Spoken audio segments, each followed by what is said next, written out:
नमस्कार बंधू भगिनींनो, आपल्या सगळ्यांचं सहर्ष स्वागत आहे स्वास्तिकम ह्या माझ्या चॅनलवर। आज मी आपल्यासाठी श्री स्वामी चरित्र सारामृत हे मराठीमध्ये घेऊन आलेली आहे, तरी आपण सगळ्यांनी हे श्रवण करावं। हे मराठीमध्येच आहे श्री स्वामी चरित्र सारामृत, पण ह्याला आणखीन किती सोप्या शब्दामध्ये, कारण बरेच सारे लोक असतात त्यांना काही शब्द कळत नाहीत, तर मला जे माझ्या बुद्धीने स्वामी मला जी बुद्धी देतील त्याप्रमाणे मी सांगायचा प्रयत्न करीन। बऱ्याच लोकांना याचा अर्थ माहिती असेल, पण हा व्हिडिओ त्याच लोकांसाठी आहे ज्यांना वाचता येत नाही किंवा ज्या लोकांना ते वाचल्यावर सुद्धा कळत नाही, त्या लोकांसाठीच हा व्हिडिओ आहे। आणि स्वामींनाच माहिती की त्यांना त्यांच्या कुठल्या भक्तांपर्यंत हा व्हिडिओ पोहोचवायचा असेल, त्यांच्यापर्यंत हा व्हिडिओ नक्कीच पोहोचेल। श्री स्वामी समर्थ। अध्याय 18। आज माझं नैवेद्यही अर्पण करून झाला। मध्ये थोडंसं डिस्टर्बन्स झाल्यामुळे आधी व्हिडिओ थोडा केला होता, त्यामुळे नैवेद्य वगैरे सगळं अर्पण करून झालं होतं, धूप दीप दाखवून झालेलं। तर मी आता डायरेक्ट अध्यायाकडे वळते। आणि आपल्याला जर माझे व्हिडिओ खरंच आवडत असतील तरच आपण माझ्या चॅनलला सबस्क्राईब करा, माझ्या व्हिडिओला लाईक करा आणि कमेंटमध्ये श्री स्वामी समर्थ लिहायला विसरू नका। श्री स्वामी समर्थ। श्री गणेशाय नमः। स्वामी सुताच्या गादीवरी कोण नेमावे अधिकारी, ऐसा प्रश्न सेविकरी करिता ते समर्थाते। स्वामी सूत जे होते म्हणजे आपल्या सगळ्यांनाच माहित आहे, मागील अध्यायामध्ये आपण हरिभाऊंची एक कथा ऐकली होती, ज्याच्यामध्ये हरिभाऊ हे कैलासवासी झाले होते आणि त्यांची जी गादी होती मुंबईमध्ये कांदेवाडी या ठिकाणी त्यांचा मठ होता, तिकडे त्यांची गादी होती। तर त्या गादीवर आता कोण अधिकारी बसणार हा प्रश्न होता। हा प्रश्न सेवेकरी स्वामींना समर्थांना करत होते। सेवेकरी असती सांप्रंत परी एकही मजला त्यात योग्य कोणी दिसेना। सेवेकरी तर खूप आहेत, पण त्याच्यामध्ये एकही सेवेकरी मला योग्य वाटत नाही, असं स्वामी म्हणाले। जेव्हा येईल आमुच्या माणसी त्या समयी मोर पाखरांची अधिकारी नेमू गादीसी। जेव्हा माझ्या मनामध्ये येईल तेव्हा एखाद्या मोर पाखरालाच मी अधिकारी म्हणून नेमेन। मोर पाखर म्हणजे स्वामींना जो खरोखर निष्ठावंत आणि योग्य व्यक्ती वाटेल तशा व्यक्तीला स्वामी निवडतील, असं स्वामी म्हणाले। तुम्ही चिंता तुम्ही न करावी, तुम्ही ह्याची चिंता करू नका। मोर पाखरा समर्थ म्हणती वेळा वेळा। मोर पाखरा असा शब्द समर्थ सारखे म्हणत होते। रात्रंदिवस तोची चाळा मोठमोठ्याने ओरडती। रात्रंदिवस स्वामी मोठमोठ्याने ओरडत असत, मोर पाखरा।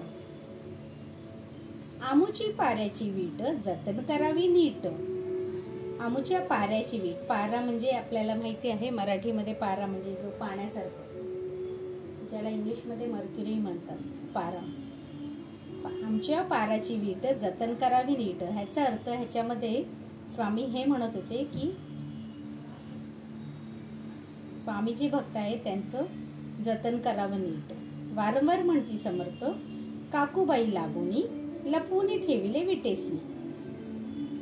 काकूबाईंनी लपवून ठेवली विठेला, ती दिली पाहिजे आम्हासी, याचा अर्थ कवणासी स्पष्ट काही कळेना।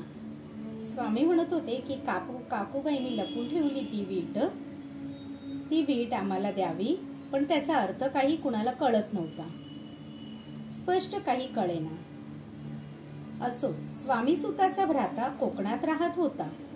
स्वामी सूत मृत्यू पावता वर्तमान कळले त्या। स्वामी सूत जे होते हरिभाऊ, त्यांचा जो भाऊ होता तो कोकणामध्ये राहत होता आणि स्वामी सुतांची मृत्यूची जी बातमी आहे ती त्याला कळाली। तो केवळ अज्ञान दादा त्याचे अभिनाम। तो केवळ अज्ञानी होता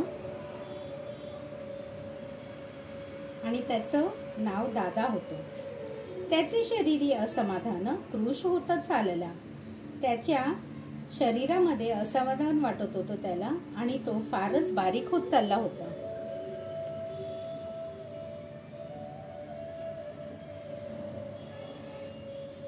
काकूबाईने तयासी आणविले आपणापासी, एके दिवशी समर्थांसी दादा प्रती दाखविले. काकूबाईंनी त्याला स्वतःजवळ आणलं अक्कलकोटाला आणि एक दिवशी समर्थांकडे त्यांना घेऊन गेल्या. बाळ चालेले वाळुनी, यासी अमृदृष्टीने पाहुनी, निरोगी करावे जी स्वामी. ती स्वामींना म्हणाली काकूबाई की माझं बाळ वाळत चाललं आहे, तर तुम्ही तुमची जर अमृतदृष्टी त्याच्यावर टाकली तर तो निरोगी होईल. बाई विनवी समर्थाते, समर्थ बोलेले बाईसी. बाई समर्थांना विनवीत होती आणि समर्थ म्हणाले बाईंना, 4 वेळा जेव घाल यासी, आरोग्य होईल बाळासी. ह्याला दिवसातून 4 वेळा जेवायला घाल, म्हणजे ह्याची तब्येत बरी होईल. चिंता मानसी करू नका, त्याप्रमाणे बाई करिता दादासी झाली आरोग्यता.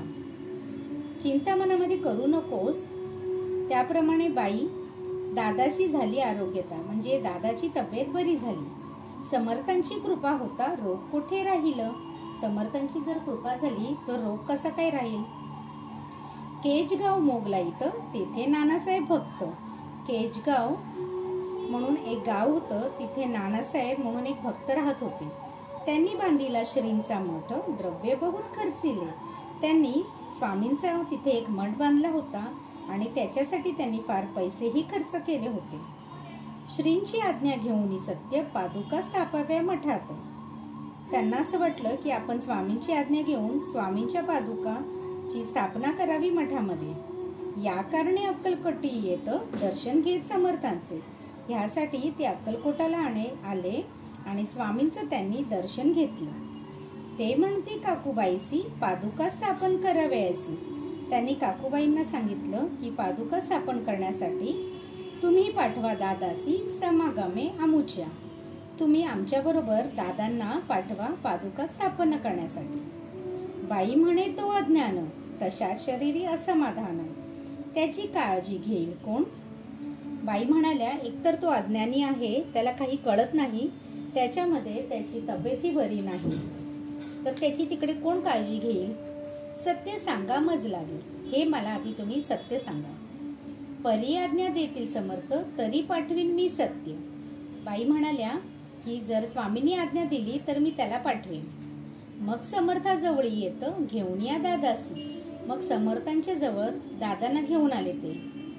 समर्थे वृत्त ऐकून म्हणती द्यावे पाठवून. समर्थांनी जेव्हा ऐकलं तेव्हा ते म्हणाले की दादांना पाठवून दे त्यांच्याबरोबर. बाळ आहे जरी अज्ञ तरी सांभाळू ते असी. बाळ जरी अज्ञानी असेल तरी त्याला आपण सांभाळू. काकूबाई बहुत प्रकारे समर्थ सांगे मधुरोत्तरे.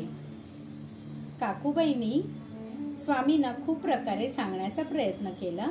दादासी पाठवणे नाही बरे, वर्जावे आपण सर्वाचे. दादांना तुम्ही पाठवू नका ह्याच्यासाठी त्यांनी खूप सारी कारणं स्वामींना सांगितली. समर्थ दियेसी बोलले, त्यात तुमचे काय गेले. आम्हासी दिसेल जे भले तेच आम्ही करू की. समर्थ म्हणाले, हे जर त्याला जर पाठवलंस तर तुमचं काय जाईल त्याच्यामध्ये, आणि मला जे बरं वाटेल, मला जे योग्य वाटेल तेच मी करेन. शेवटी मंडळी सांगती दादाश्री पाठविले केजे प्रती. शेवटी मंडळी बरोबर म्हणजे नानासाहेब आणि त्यांच्याबरोबर जे लोक आले होते त्यांना दादांना घेऊन केजे गावाला पाठवलं. पादुका स्थापन झाल्यावरती दादा आला परतुनी. पादुका जेव्हा स्थापन करून झाले तेव्हा दादा परत आले. पुढे सेवाकऱ्यां सांगती त्यासी मुंबईत पाठविती. पुढे सेवेकऱ्यांबरोबर स्वामींनी त्याला मुंबईला पाठवलं. ब्रह्मचार्यासी आज्ञा करीती यासी स्थापा गादीवरी. ब्रह्मचार्यांना त्यांनी आज्ञा केली की ह्याला तुम्ही गादीवर बसवा. ब्रह्मचारी बुवा जवळी दादासी नेत मंडळी. ब्रह्मचारी जी बुवा होते त्यांच्याजवळ ते जे सेवेकरी होते त्यांनी दादांना नेलं. जी समर्थे आज्ञा केली ती सांगितली तत्काळ. समर्थांनी जी आज्ञा केली होती की दादांना गादीवर बसवा ती त्यांनी ब्रह्मचारी बुवांना सांगितली. दादासी करून गोसावी मुंबईची गादी चालवावी. दादांना गोसावी करून मुंबईची गादी चालवा. स्वामी सुताची यास द्यावी कफनी झोळी निशाण. त्यांनी सांगितलं की हरिभाऊ जे होते स्वामी सूत त्यांची जी कफणी आणि झोळी होती जी त्यांना मी दिलेली होती तीच तुम्ही दादांना द्या. ब्रह्मचारी दादासी उपदेशिती दिवसनिशी. ब्रह्मचारी बुवा जे होते ते दादांना दिवस रात्र उपदेश करत होते. गोसावी होऊन गादीसी चालवावे आपण. गोसावी होऊन तुम्ही ही गादी चालवा. दादा जरी अज्ञान होता तरी ऐशा गोष्टी करिता नकार म्हणेची सर्वता. दादा जरी अज्ञानी होता तरी सुद्धा हे करण्यासाठी तो सारखा नकार देत होता. न रुची चित्ता त्याच्या मनाला ते बरंच वाटत नव्हतं की आपण त्या गादीवर बसावं. या परी ब्रह्मचार्यांनी पाहिली खटपट करून तरी सुद्धा ब्रह्मचार्यांनी खूप त्याला समजवायचा प्रयत्न केला. शेवटी दादासी मुंबईहून अक्कलकोटा पाठवले. शेवटी त्यांनी कंटाळून त्यांना मुंबईवरून अक्कलकोटला पाठवलं.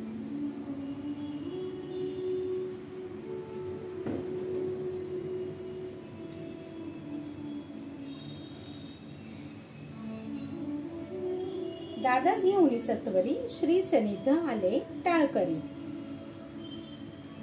दादाच घेऊन सत्वरी म्हणजे दादांना घेऊन लवकर ते स्वामींजवळ आले. तेव्हा दादा घेऊन तुंबरी भजन करीत आनंदाने. तेव्हा दादा तुंबर घेऊन, तुंबर म्हणजे एक गाणं वाजवायचं एक वाद्य आहे ते करून ते भजन गात असत आनंदाने. समर्थ ऐशा समयासी आज्ञा केली भुजंगासी. समर्थाने त्याच वेळी भुजंगाला आज्ञा केली. घेऊनी माझ्या पादुकांची मस्तकी ठेव दादाच्या. स्वामी म्हणाले की माझ्या पादुका घेऊन दादांच्या मस्तकावर ठेव. मोर्चेला आणून सत्वरी धरा म्हणती त्यावरी. मोरपीस आणून लवकर त्याच्याकडे द्या. आज्ञाप्रमाणे सेवेकरी करीता ती तैसेचे. जशी स्वामींची आज्ञा झाली सेवेकरी तसंच करू लागले. श्रींच्या पादुका शिरी पडता उपरती झाली त्याच्या चित्ता. श्रींची स्वामींची पादुका जेव्हा त्याच्या डोक्यावरती ठेवली गेली तेव्हा त्याच्यामध्ये हृदयी प्रगटला ज्ञान सविता. त्याच्या हृदयामध्ये ज्ञान प्रकटला, त्याला ब्रह्मज्ञान मिळालं. अज्ञान गेलेलं याते, त्याचं पूर्णपणे अज्ञान निघून गेलं. दादा भजनी रंगला देहभानही विसरला. दादा भजनामध्ये इतका रंगला होता की त्याला देहाचं भानच राहिलं नव्हतं. स्वस्वरूपी लीन झाला सर्व पडाला अहंभाव. स्वस्वरूपी तो स्वतःच्या स्वरूपामध्ये इतका लीन झाला की त्याचा सगळा अहंकार निघून गेला. धन्य गुरूंचे महिमान पादुका स्पर्श करून. किती धन्य आहे हा गुरुचा महिमा. पादुकाचा स्पर्श झाल्यामुळे झाले तात्काळ ब्रह्मज्ञान. काय धन्यता वर्णावी. जसं पादुकांचा स्पर्श झाला तसंच त्याला ब्रह्मज्ञानची प्राप्ती झाली. ही किती मोठी धन्यता आहे. असो, दादाची पाहुणी वृत्ती काकूबाई दचकली चित्ती. दादांना तसं बघून काकूबाई एकदम घाबरल्या. म्हणे समर्थे दादा प्रती वेड खचित लाविले. समर्थांना म्हणाले तुम्ही ह्याला वेड लावलं. ती म्हणे जी समर्था आपण हे काय करिता. दादाचे या शिरी ठेविता पादुका काय म्हणून. समर्थांना काकूबाई म्हणाल्या की समर्थ आपण हे काय करत आहात तुम्ही. दादांच्या डोक्यावरती पादुका का ठेवायला सांगितली. समर्थ बोलले ती येसी जे बरे वाटेल आमासी तेचे करूया समयासी. स्वामी म्हणाले तिला की जे मला बरं वाटेल मी तेच करेन. व्यर्थ बडबड करू नका. नको व्यर्थ बडबड तुम्ही करू नका. काकूबाई बोले वचन ऐकासी गोसावी बनवून टाकीला आपण मारून. काकूबाई म्हणाल्या की एका माझ्या मुलाला तुम्ही असंच गोसावी बनवलं होतं आणि तुम्ही त्याला मारून टाकलं. इतुकेची पुरे झाले 19 वचनाला समर्थांशी क्रोध आला. जेव्हा हे स्वामींनी ऐकलं तेव्हा स्वामींना फारच क्रोध आला, फारच राग आला. घाला म्हणती बाईला खोड्या माझी सत्वर. काकूबाईने आकांत केला. स्वामी म्हणाले की हिला लाकडीचं जे आहे त्याच्याने हे करा मारा. काकूबाईने आकांत करुणी मांडीला अनर्थ. नाना शब्द बोलत भाळपिटी हे स्वहस्तेने. काकूबाईंनी फारच आक्रोश केला आणि स्वामींना ती नाना अपशब्द म्हणजे खूप वाईट काहीतरी बोलत होती स्वामींना आणि स्वतःचं कपाळ हाताने पिठून घेत होती, म्हणजे हाताने त्याच्या कपाळावरती मारून घेत होती. परी समर्थ त्या समयी लक्ष तिकडे दिले नाही, तरी सुद्धा स्वामींनी तिथे काही लक्ष नाही दिलं. दादासी बनविले गोसावी, कफनी झोळी अर्पिली. दादांना गोसावी बनवून त्यांना कफनी आणि झोळी अर्पण केली. दुसरे दिवशी दादासी समर्थ पाठवेती भिक्षेसी. दुसऱ्या दिवशी स्वामींनी दादांना भिक्षा मागण्यासाठी पाठवलं. ते पाहून काकूबाईसी दुःख झाले अपार. ते बघून काकूबाईंना फारच दुःख झालं. लोळे समर्थांच्या चरणावरी करुणा भाकी पदर पसरी. समर्थांच्या चरणावर तिने लोटांगण घातलं आणि पदर पसरून स्वामींना दया करा म्हणून मागू लागले. विनवीचे नाना परी शोक करी अपार. नाना प्रकारे ती स्वामींना विनवणी करत होती आणि तिला फारच शोक झाला होता. समर्थांसी हसू आले, अधिकची कौतुक मांडिले. समर्थांना हे बघून हसू आलं. दादांसी जवळ बोलविले, काय सांगितले तयासी. दादांना जवळ बोलून स्वामींनी काय सांगितलं? अनुसया तुझी माता, तिज पाशी भिक्षा माग आता. तुझी आई जी आहे ती अनुसया आहे, आधी तिला जाऊन भिक्षा माग. अवश्य म्हणून तत्वता जननी जवळ पातला. बरं ठीक आहे म्हणून दादा जे होते ते स्वतःच्या आईजवळ गेले. ऐसे बाईंनी पाहुनी क्रोधाविष्ट अंतकरणी, म्हणे तुझे हे करणी लोक अपवादा कारण. जेव्हा ते आईकडे भिक्षा मागायला गेले तेव्हा आईला फारच क्रोध आला आणि क्रोधामध्ये ती म्हणाली की तू जे हे करत आहेस हे लोक अपवाद कारण आहे, म्हणजे लोकांमध्ये ह्याचं चांगलं लोक बोलणार नाही ह्याच्यासाठी. भिक्षांना आपण सेवावे हे नव्हेची जाण बरवे. भिक्षांना आपण खावं हे चांगलं नाही. चाळे अवघे सोडावे संसारी व्हावे सुखाने. हे सगळा चाळा सोड आणि संसारामध्ये रमून जा, म्हणजे तू सुखी होशील. ऐकूनी मातेची उक्ती दादा तीच प्रती बोलती. जे त्यांनी ऐकलं की त्यांची आई काय म्हणत आहे आणि दादा तिला म्हणाले, ऐहिक सुखे तुच्छ गमती माते आजपासून. हे जे काही सुख आहे संसार सुख हे मला अजिबात आवडत नाही. आजपासून मी हे सगळं काही सोडून टाकले. पुत्राचे ऐकून वचन उदास झाले तिचे मन. जेव्हा पुत्रांचं असं तिने ऐकलं की त्याला आता संसारामध्ये त्याचं मनच रमत नाही, तर ती फारच उदास झाली. असो, दादा गोसावी होऊन स्वामी भजनी रंगले. असो, दादा स्वामी होते जे ते गोसावी होऊन स्वामीच्या भजनामध्ये रंगून गेले. काही दिवस झाल्यावरी मग आले मुंबापुरी. काही दिवसांनी ते मुंबईला आले. स्वामी सुताच्या गादीवरी बसून संस्था चालवली. स्वामी सुतांच्या गादीवर बसून तो मठ ते चालवू लागले. कलियुगी दिवसेंदिवस वाढेल स्वामी महिमा विशेष. कलियुगामध्ये दिवसेंदिवस स्वामींचा महिमा वाढेल विशेष. ऐसे बोलले स्वामीदास येथे विश्वास धरावा. असं बोलले स्वामीदास, असा तुम्ही विश्वास धरा. दोघा बंधूचे ऐसे वृत्त वर्णिले असे संकलित. दोघं जे बंधू होते त्यांचे वृत्त ऐकलं. केला नाही विस्तार येत सार मात्र घेतले. विस्तार मध्ये हे सांगितलं नाही, पण त्याचा फक्त सार घेतला आहे. जैसे श्रेष्ठ स्वामी सूत तैसीची दादा बुवा सत्य. जसं स्वामी सूत फार श्रेष्ठ होते तसेच दादा बुवा सुद्धा होते. भूवरी जगदोद्धारार्थ विष्णू शंकर अवतरले. भूवरी जगदोद्धारार्थ म्हणजे पृथ्वीवर जगाच्या उद्धारासाठी विष्णू आणि शंकर अवतरले. इति श्री स्वामी चरित्र सारामृत नाना प्राकृत कथा सन्मंत सदा प्रेमळ परिसोत अष्टदशोध्याय गोडहा. श्रीरस्तु शुभं भवतु शुभं भवतु शुभं भवतु. श्री स्वामी चरणमस्तु करणमस्तु. शुभं भवतु शुभं भवतु शुभं भवतु. श्री स्वामी समर्थ. श्री स्वामी समर्थ. श्री स्वामी समर्थ.